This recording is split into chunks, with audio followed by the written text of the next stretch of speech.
Gracias, Jorge. Pues bueno, es un placer hacer estas sesiones conjuntas porque la verdad es que es muy enriquecedor y además que llama también a la audiencia y además la verdad es que me hace sentir gran regocijo tener aquí a Arantxa, que hace mucho tiempo ya le di clases en primer año y la verdad es que es una alumna destacada. Y pues ahora sí que procedo con el protocolo a leer su breve reseña curricular. Arantxa Bello Brindis es abogada y consultora en temas de justicia y derechos humanos. Se ha especializado en temas relacionados con los derechos de las personas con discapacidad, así como en el sistema de justicia penal y el funcionamiento de las instituciones de procuración de justicia.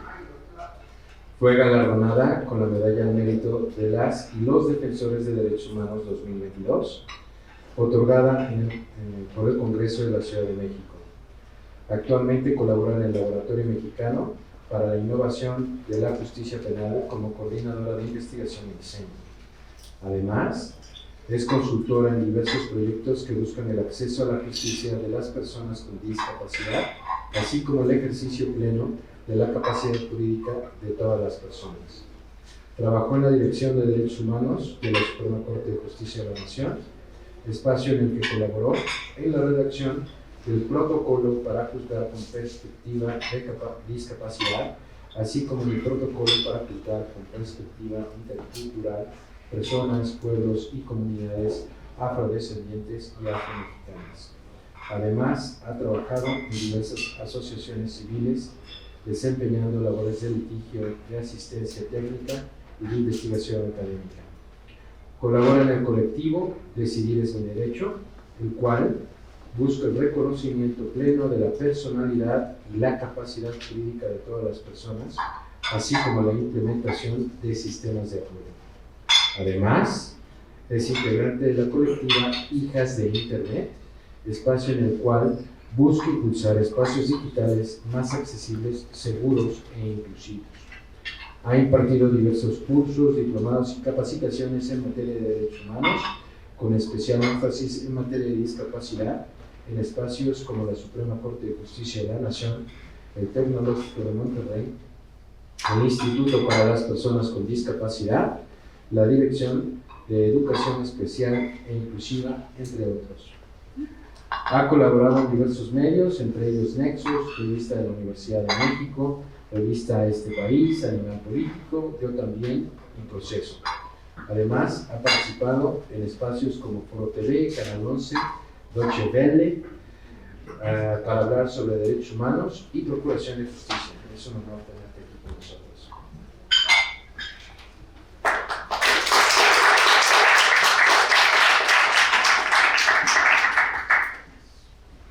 Pues muchas gracias y muchas gracias por la invitación a la barra, específicamente a Jorge, que se acercó conmigo para hacer esta invitación. Para mí este es un tema muy importante y como lo comentaba con Jorge, creo que en este momento estamos en un momento complicado, ¿no? Por cuestiones que vamos a abordar más adelante. Sin embargo, antes de entrar en materia, a mí siempre me gusta hablar un poco del marco teórico y normativo, ¿no? En el cual nos podemos ubicar al momento de hablar de un tema de capacidad jurídica. En este sentido, algo indispensable a entender es el cambio de paradigma que ha habido respecto a la discapacidad.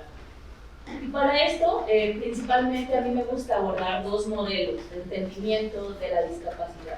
Uno es el modelo médico-asistencialista, ¿no? Que es el modelo, digamos, anterior al que estamos ahora, no del todo superado, como ustedes podrán ver por cómo está definido.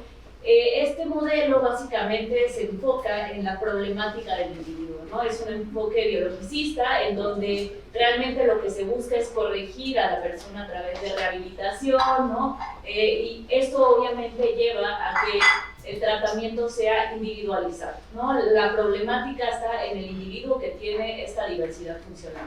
Por otro lado, avanzamos hacia un modelo social, algunas personas le llaman de derechos humanos de la discapacidad. Lo que reconoce es que la problemática está centrada en la sociedad y en el entorno, esto a través de barreras, ¿no? Que se presentan a través de barreras sociales, institucionales, normativas, actitudinales. Ahorita vamos a ver algunos ejemplos de cada una de ellas. Bajo este concepto, las personas con discapacidad ya no son objeto de políticas asistencialistas de caridad, ¿no? Cosa que digo que sigue sucediendo porque hoy en día pues tenemos las pensiones y esa es la única acompañamiento o solución que se da, por ejemplo, en el país, ¿no? Pero bueno, bajo este nuevo modelo se considera que realmente lo que tiene que hacerse es adecuar los entornos para que desaparezcan estas barreras o proporcionar algún tipo de medida a las personas para que puedan superar estas barreras. En este sentido, la solución para tener una sociedad inclusiva es la accesibilidad. Aquí vamos a ver algunos ejemplos, nada más para que no quede, digamos, tan abstracto.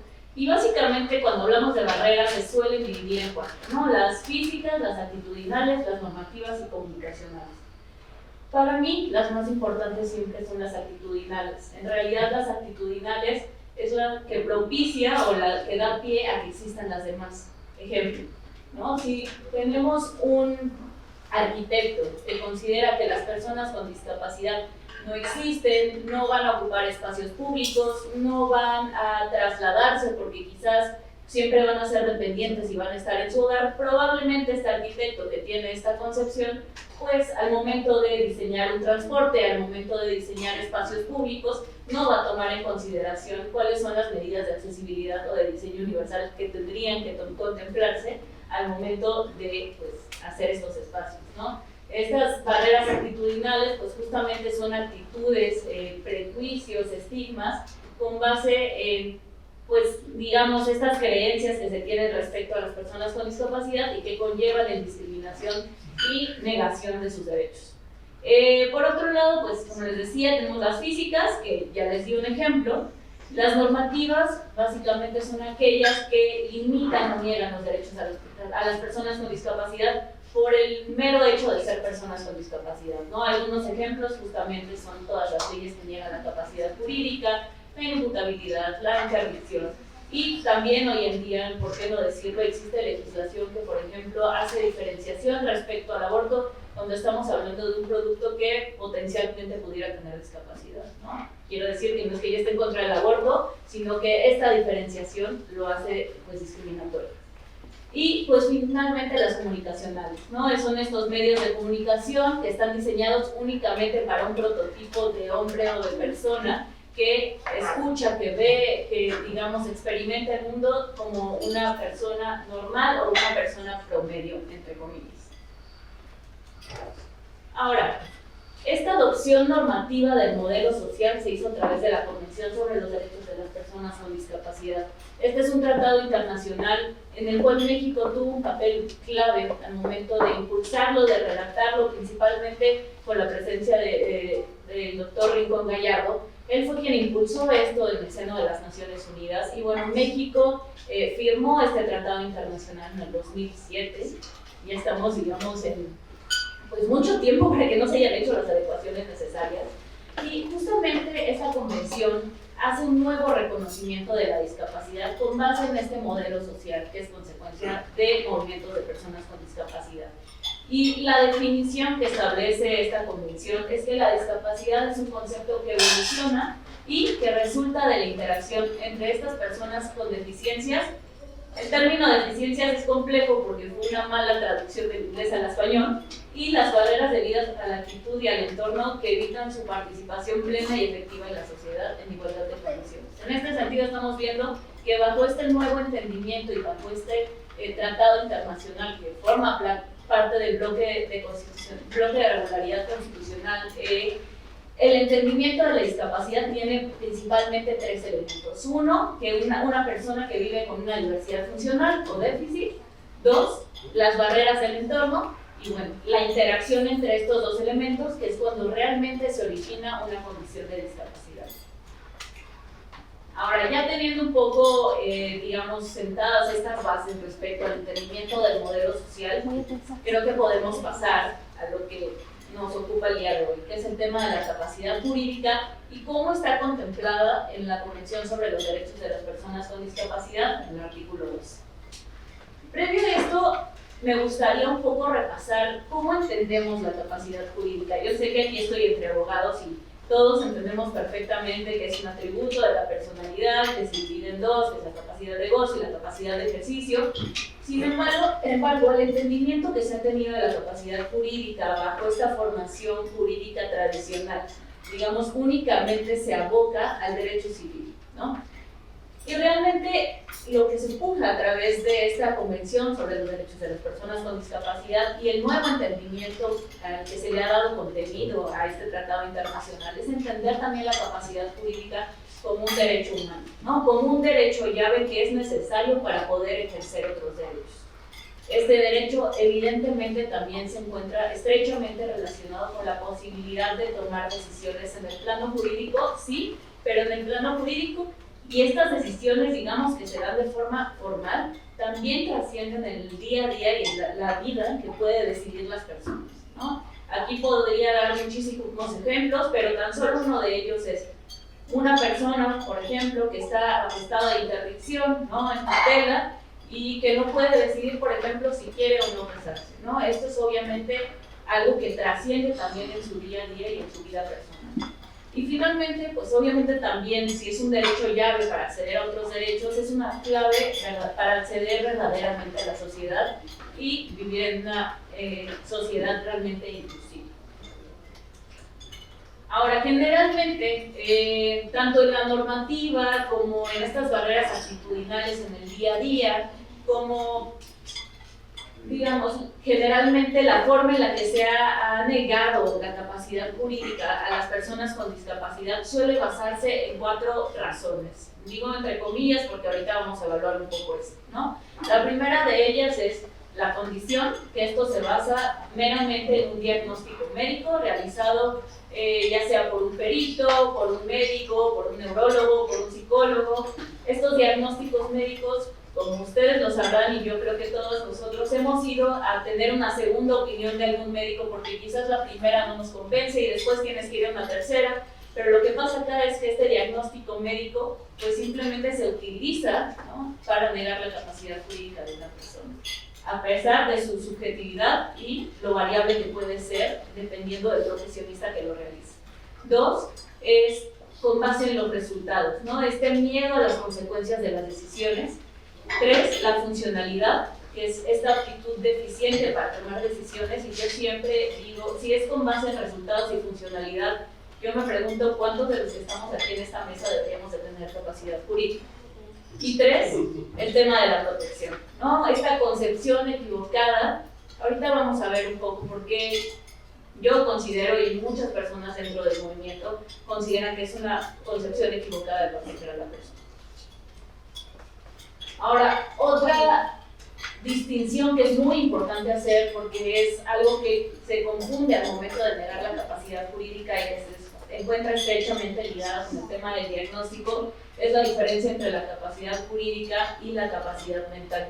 Mientras la capacidad jurídica, como decimos anteriormente, es naturalmente concebida como esta aptitud de ser titular de derechos y obligaciones y ejercerlos, la capacidad mental se refiere a la aptitud de una persona para adoptar decisiones, y esta naturalmente va a variar de persona en persona, dependiendo de sus contextos, dependiendo de los factores ambientales, sociales, ¿no? La capacidad mental no es como nos han hecho creer este fenómeno objetivo, científico, natural, que puede ser evaluado bajo un parámetro, ¿no?, sino que depende de muchos factores del contexto político y social, y también de quién está evaluando esa capacidad mental.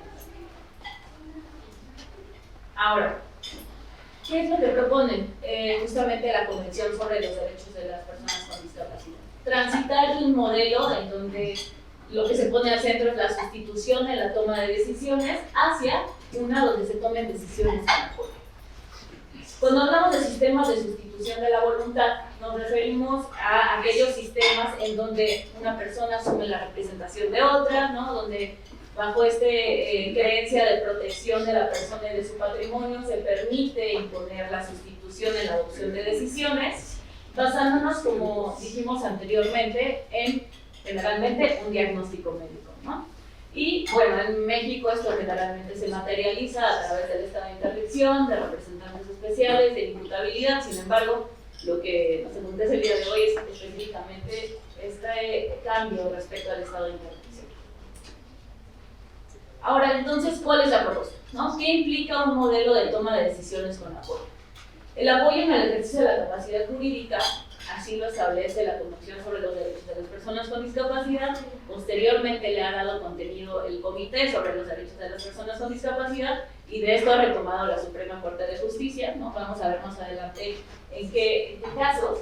Pero bueno, básicamente lo que implica es respetar los derechos, la voluntad y las preferencias de las personas y nunca decidir por ellas. En esto se refiere a poner al centro el respeto y la autonomía de la libre determinación de las personas. Y en realidad lo que podemos ver es que el derecho a la capacidad jurídica implica el derecho a decidir, ¿no? El derecho a decidir pues supone tener el control sobre nuestra propia vida, nuestras elecciones, nuestra voluntad y nuestras preferencias. Y ojo aquí, ¿no? O sea, justamente hablando del tema de protección, de cometer errores, ¿no? O sea, yo creo que todos en esta mesa hemos tenido la fortuna de tener la dignidad del riesgo, ¿no? El derecho a cometer errores para aprender a partir de ahí. Esto es negado a las personas con discapacidad al momento de tener discapacidad jurídica. Y esto pues en todos los planos, ¿no? Decisiones sobre la vida personal, decisiones sobre la salud, decisiones sobre asuntos económicos y bienes. Y acá quisiera decir que lo digo de conocimiento de causa, no más allá del activismo que he hecho en este tema. Yo soy hermana de una persona con discapacidad intelectual, ¿no? Entonces conozco muy bien las preocupaciones y los miedos que vienen de trasfondo acá. Sin embargo, insisto que la única forma de poder ejercer y fortalecer las habilidades para tener un derecho a decidir es cometiendo errores. Y bueno, ¿cómo es que lo establece la Convención sobre los Derechos de las Personas con Discapacidad? No se preocupen porque no voy a leer todo este texto. Pero quisiera ponerlo por acá para entender un poco cuáles son los aspectos clave del artículo 12 de la Convención. El primer párrafo básicamente hace este reconocimiento pleno, ¿no?, de igualdad ante la ley de todas las personas. El segundo es este derecho a la capacidad jurídica universal en igualdad de condiciones a todas las personas. Posteriormente, y justamente estrechamente ligado con el derecho a la capacidad jurídica, este derecho a acceder a apoyos para el ejercicio de la capacidad jurídica y la previsión de salvaguardias en los apoyos para el ejercicio de la capacidad jurídica. Y finalmente, digamos, justamente porque suelen ser los temas donde es más complejo el ejercicio de la capacidad jurídica, hace un llamado en especial a la Convención respecto a esta obligación de adoptar medidas legislativas, administrativas, judiciales, para garantizar los derechos de las personas con discapacidad en cuestiones financieras y económicas. A grandes rasgos, este es el contenido del artículo 12. El artículo 12 básicamente es el corazón de la Convención. Sin este no puede entenderse este nuevo paradigma. Incluso, en un primer momento, el Estado mexicano estableció una reserva respecto a este artículo, reserva que en el 2012 retiró, ¿no? Porque realmente no tenía sentido reconocer la Convención si no se estaba reconociendo el contenido de este artículo. Bueno, ¿y cómo es que se establecen los apoyos, ¿no?, justamente en este artículo 12? Apoyos, evidentemente, es una palabra, es un término que tiene un significado muy amplio y común y que puede englobar arreglos oficiales, oficiosos de distintos tipos dependiendo las necesidades específicas de la persona, de su contexto económico, social, rural, urbano, ¿no? Esto se adapta mucho, digamos, a las necesidades y al caso en específico. Sin embargo, el Consejo de Derechos Humanos de la ONU le ha dado contenido en el sentido de que es este acto de prestar ayuda o asistencia a una persona que la requiere para realizar actividades cotidianas y participar en la sociedad, ¿no?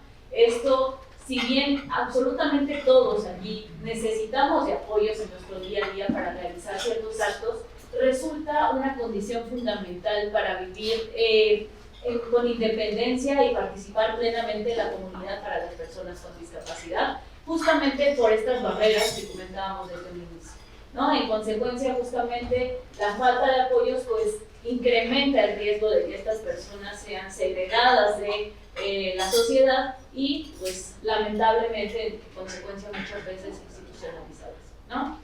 Acá quisiera yo destacar que si bien obviamente la Convención sobre los Derechos de las Personas con Discapacidad establece ciertos derechos para esta población en específico, no reconoce derechos nuevos, ¿no? No reconoce, por ejemplo, Pues, obviamente cuando se le negaba la capacidad jurídica a las mujeres se tuvo que poner expresamente, ¿no?, en la Convención de Pará. En este momento, justamente por la discriminación sistémica y la negación sistémica de este derecho, es que expresamente se establece este derecho para esta población. Sin embargo, todos tenemos derecho de forma informal a acceder a apoyos, ¿no? No es algo que sea específicamente de las personas con discapacidad. Bueno, también respecto a qué son las salvaguardias, creo que esto lo causa mucha duda, ¿no? Justamente cuando se ve dentro de la legislación, porque no se acaba de entender al momento de que se equipara, digamos, a la tutela o a la interdicción, ¿no? Se piensa que las salvaguardias son la curatela y no es así, ¿no? Las salvaguardias funcionan para establecer los parámetros y controles a los que los apoyos deben responder y delimitarse. Básicamente son estas medidas que garantizan el respeto a los derechos, la voluntad y preferencias de la persona que está siendo apoyada, previniendo abusos o influencia indebida, ¿no?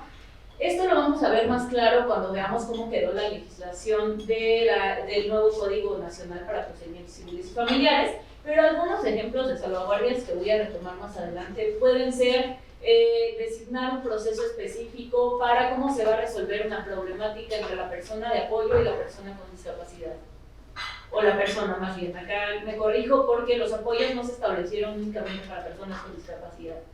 ¿Qué temporalidad van a tener los apoyos, ¿no? Dependiendo si es para un acto jurídico en concreto, si es para todos los actos de administración, acá también puede establecerse otra salvaguardia. Otra, una revisión periódica de las funciones de las personas de apoyo. Y bueno, nuevamente, las salvaguardias son tan amplias como las necesidades concretas, ¿no?, de los apoyos que se estén estableciendo en ese momento. Más adelante vamos a ver algunos ejemplos. Ahora, esto no me lo estoy inventando yo, ¿no? También la Suprema Corte de Justicia ha desarrollado jurisprudencialmente el contenido de la Convención sobre los Derechos de las Personas con Discapacidad y cómo se le va entendiendo dentro del esquema normativo mexicano.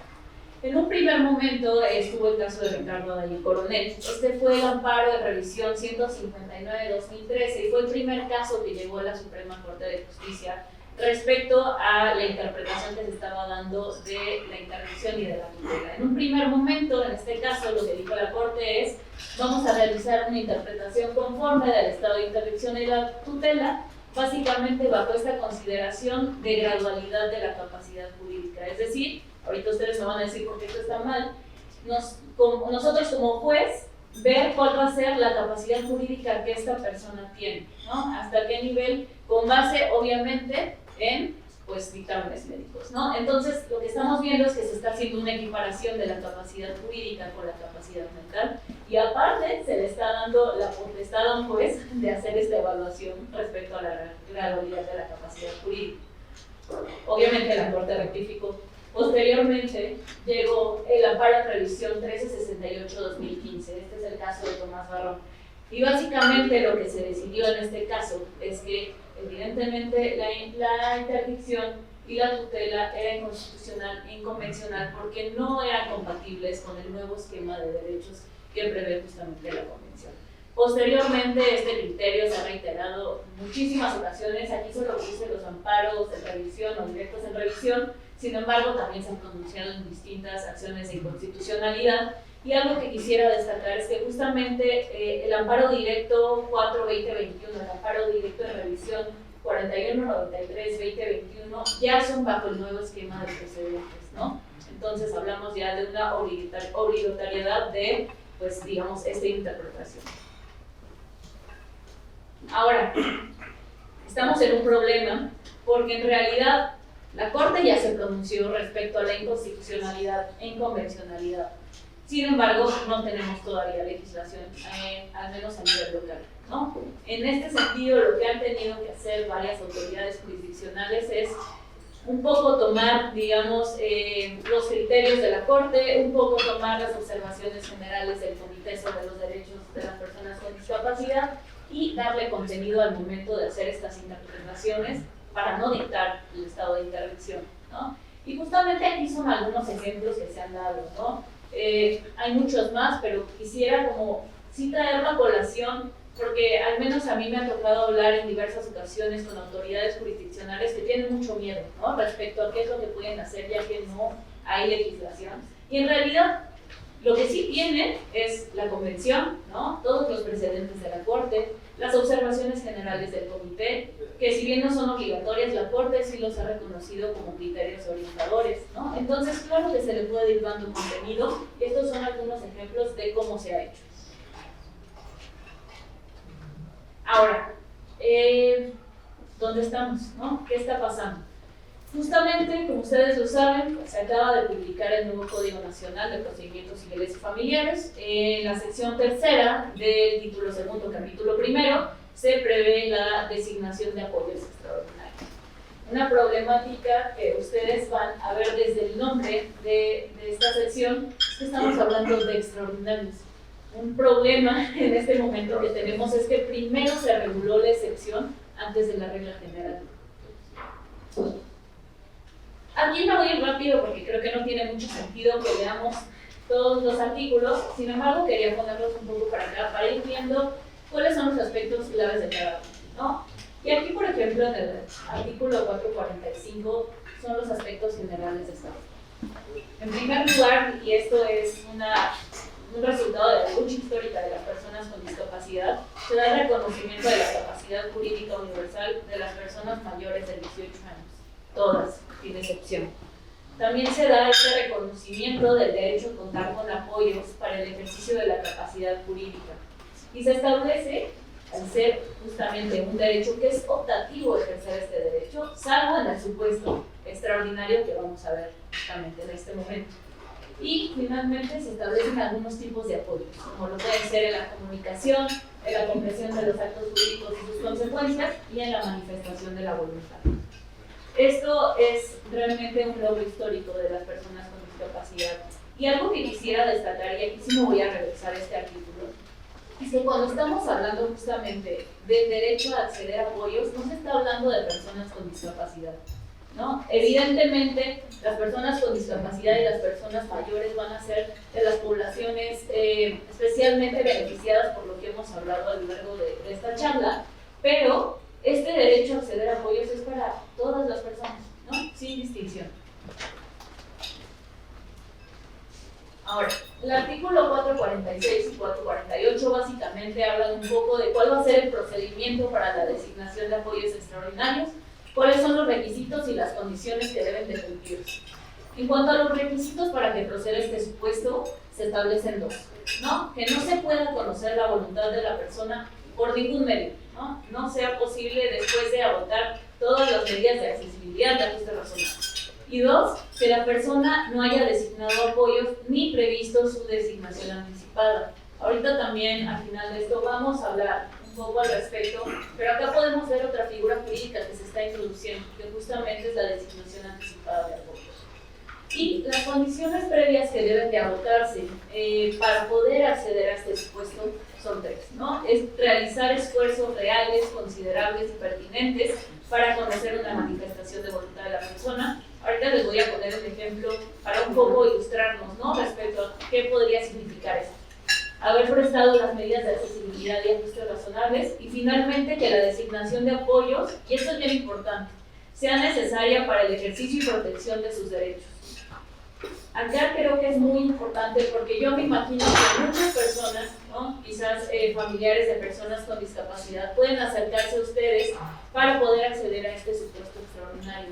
Sin embargo, ojo con esta última parte, si realmente no es necesaria para el ejercicio y protección de sus derechos en ese momento, no procede, ¿no? Y acá me puedo imaginar muchísimas cosas, por ejemplo, quizás que la persona haya tenido un accidente, que no se pueda conocer su voluntad en ese momento, pero se le tiene que realizar un tratamiento médico. En ese momento, pues, podemos acreditar que evidentemente para la protección de sus derechos de salud, ¿no?, su integridad personal, es necesario acceder a este supuesto, ¿no? Pero no simplemente porque las personas quieren nuevamente proteger a la persona con discapacidad, es un poco dejar de articular esta misma lógica bajo la cual hemos articulado el estado de protección. Y acá quisiera poner el ejemplo de la miel para hablar de qué hablamos cuando agotamos todas las vías posibles para conocer la voluntad de una persona. Quizás algunos de ustedes ya lo vieron en alguna mañanera, fue hablar con el presidente, pero si no, acá se lo voy a platicar sobre las herramientas que utilizo para comunicarme, esperando aportar un granito de arena a la discusión de estos temas y espero que puedan servir a alguien más, especialmente a los papás de niños que necesiten una forma alternativa de lenguaje. Número 1, mis ojos. Cuando yo era bebé no podía sostener la cabeza, ni sentarme, ni llevarme las manos a la boca. Movía mi cuerpo sin coordinación, pero seguía con la mirada todo lo que quería o me llamaba la atención. Mi mamá trató de enseñarme a hablar, por supuesto, pero mi cuerpo no respondía. Entonces se me prendió el foco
una tecnología de apoyo como esta.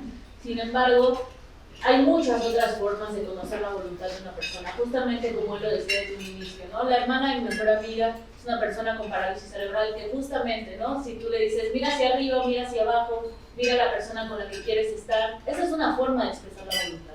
Que no sea la convencional, que no sea, digamos, la que nosotros creemos que es la válida, es distinto. Sin embargo, si nosotros tomamos en consideración que estas formas de expresar la voluntad pues también son válidas, ¿no? Eso implica que no puedes entrar dentro de este supuesto de apoyos extraordinarios porque evidentemente es posible conocer la voluntad de la persona en estos casos. Entonces, en estos casos tampoco sería viable acceder, digamos, a este supuesto extraordinario, ¿no? Voy a platicar sobre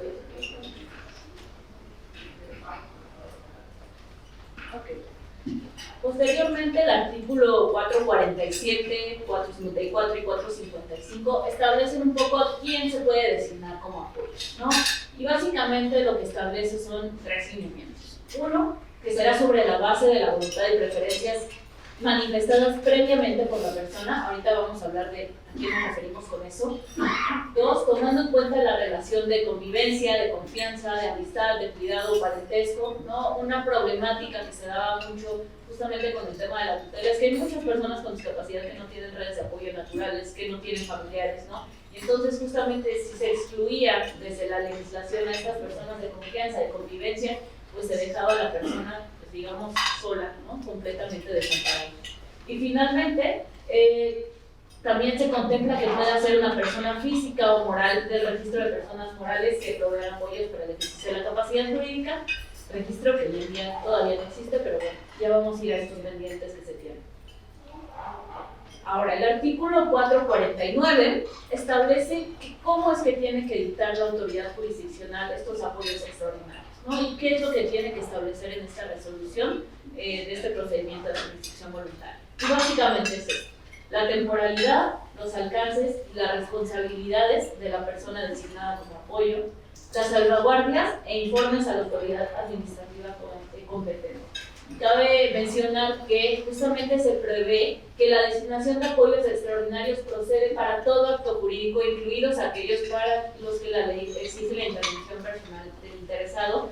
Sin embargo, no puede otorgarse para actos personales incluso. Yo no me imagino justamente un supuesto en donde sea emergente para la integridad o la vida de la persona, quizás reconocer a un hijo, ¿no? Entonces, justamente para que no se dé para este tipo de abusos, pues se pone este canon.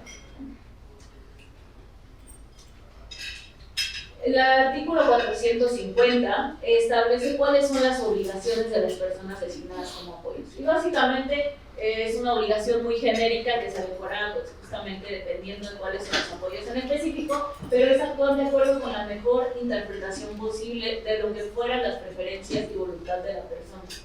Esto yo sé que suena muy raro para muchas personas, sin embargo vamos a darle contenido, ¿no? Anteriormente a las personas con discapacidad se les equiparaba justamente a los niños, niñas y adolescentes, y en este sentido, este principio del interés superior se empleaba también para las personas con discapacidad. Sin embargo, justamente a través de esta interpretación, que no surge únicamente a través de esta modificación del Código Nacional, sino de precedentes de la Suprema Corte, se pasa a la mejor interpretación de la voluntad y las preferencias. ¿Y a qué nos referimos con esto?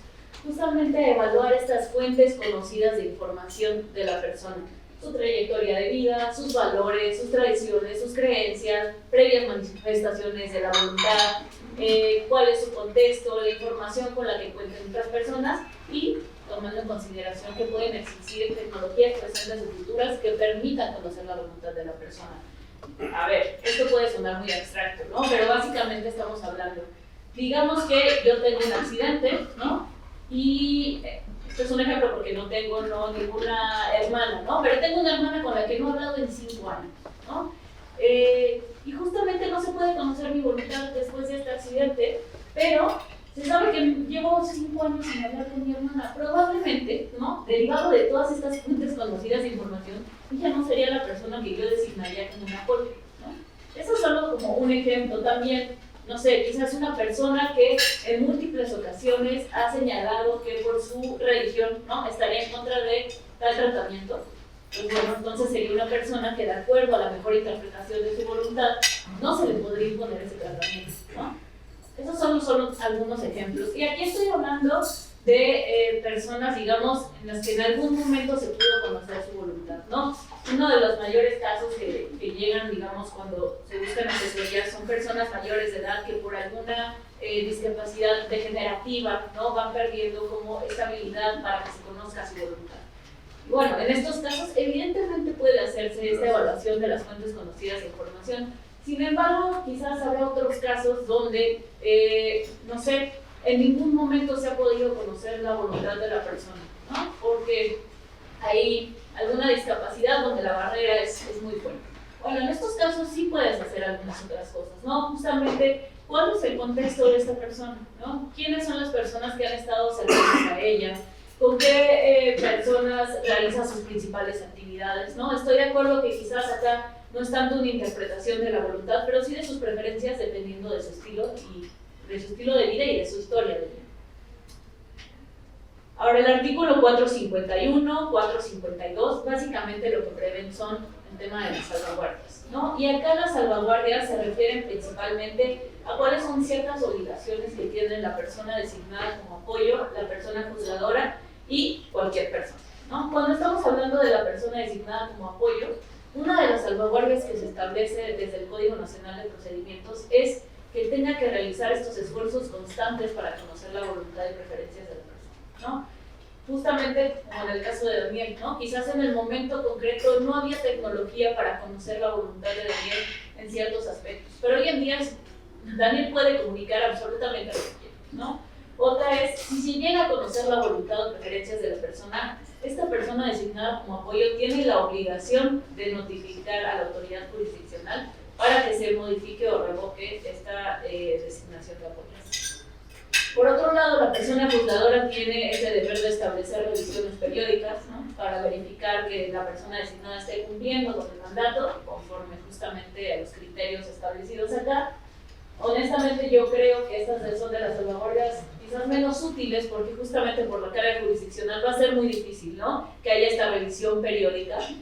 Y en este sentido, a mí me parece que una de las mejores salvaguardias que se establece acá es justamente el de cualquier persona, ¿no? En cuántos casos no hemos visto que, y aquí me voy a retroceder al tema de interdicción, ¿no? Quizás se le dicta el estado de interdicción a una persona, pero la otra familiar dice que no se está yendo en contra, no se está yendo por los mejores intereses de la persona, ¿no? Casi siempre, digamos, esta vigilancia llega de la propia red de las personas con discapacidad, ¿no? Y aquí justamente contemplando este supuesto, cualquier persona que tuviera prueba, ¿no? De que la persona designada como apoyo no actúa conforme a esta mejor interpretación de la voluntad o preferencias de la persona, o de que ya puede conocerse la voluntad de la persona pero no se ha notificado a la autoridad jurisdiccional, puede hacerlo, ¿no? En estos casos, la autoridad jurisdiccional tiene la obligación de tramitar por vía incidental las diligencias para corroborar este acto en concreto, o más bien este supuesto, y pues dictar las medidas correctivas que procedieran.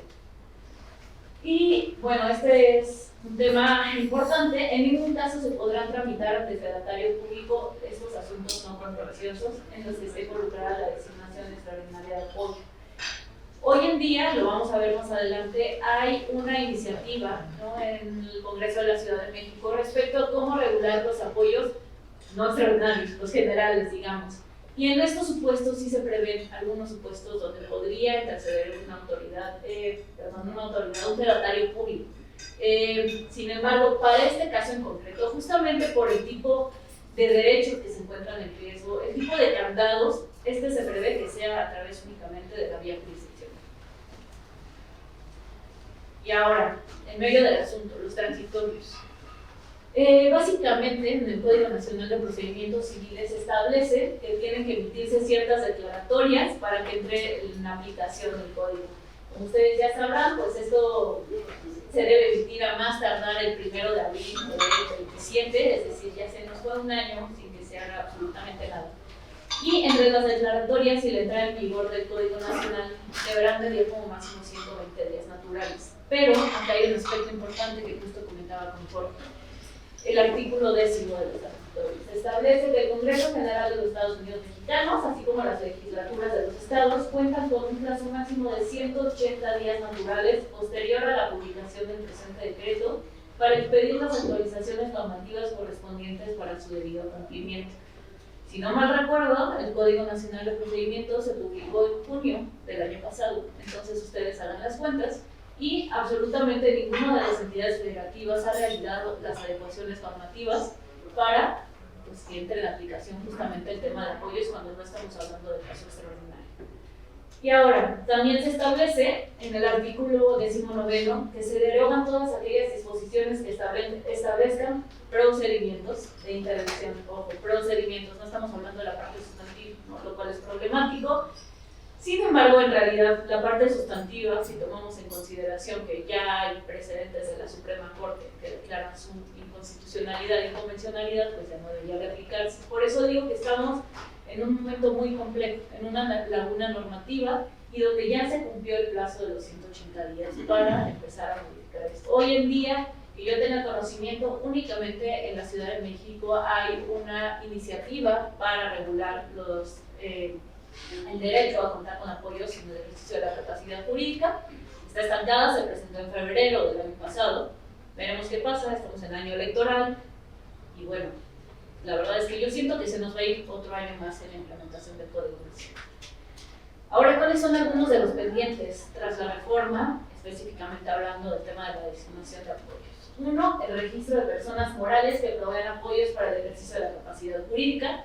Esto porque se prevé que la regulación sea en los códigos civiles estatales. Dos, la derogación del estado de interdicción en la parte sustantiva en todos los códigos civiles estatales, si bien, digamos, ya no tendría que ser necesario por justamente estos precedentes que tenemos de la Corte, no nos sobra. Tres, regular los sistemas de apoyo en los casos no extraordinarios, contemplando alternativas no jurisdiccionales, que es justamente como se está haciendo en la iniciativa de la Ciudad de México. 4. La adecuación normativa contraria a estándares del modelo de apoyos en la toma de decisiones, y un ejemplo es justamente las leyes del notariado. Sí, digo, es que acá no se toca tanto el tema de capacidad jurídica, pero por supuesto, o sea, se tendría que hacer un barrido de toda la normativa. Pero sí, y justamente esta iniciativa que se presentó en febrero pasado del Congreso de la Ciudad de México sí prevé, por ejemplo, el tema de la modificación a la ley del notariado de la Ciudad de México. Y finalmente, y yo creo que de lo más importante, la capacitación de operadores jurídicos y el acompañamiento a personas con discapacidad y familiares respecto a este nuevo entendimiento de la discapacidad y la implementación, ¿no? Y bueno, eso también es muy importante.